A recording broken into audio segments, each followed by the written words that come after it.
L'actualité de ce dimanche 27 mai, bonsoir. Il ne s'était pas arrêté lors d'un contrôle routier à la rue La Passe à Maïbo aux petites heures samedi. S'en est alors suivi une course-poursuite entre les policiers et cet habitant de 3 boutiques âgé de 29 ans.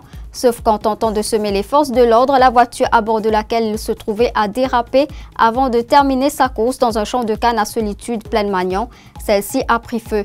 Interpellé, le jeune homme a été testé positif à l'alcotest et a été placé en cellule de dégrisement.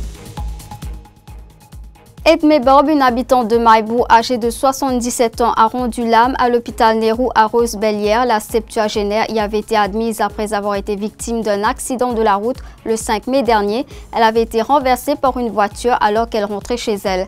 Quant au conducteur du véhicule, un habitant de Pointe-Desny âgé de 73 ans, il sera inculpé devant la justice demain. Les limiers de l'Anti-Robbery Squad de la Special Supporting Unit menée par les inspecteurs Siwoo et Jian ont mis la main sur un deuxième suspect dans le cadre du vol survenu à la bijouterie Beryl Rose à Rosebel le 18 mai dernier. Noshad Gafford, 50 ans, un chauffeur de taxi habitant Vallée-Piteau, a été traduit devant la Bail and Remand Court ce dimanche pour vol.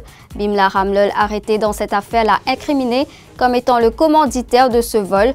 Le suspect nie les faits qui lui sont reprochés. L'enquête est placée sous la supervision de l'assistant commissaire de police Ram Soren. Merci d'avoir été des nôtres. L'Express souhaite une bonne fête à toutes les mamans.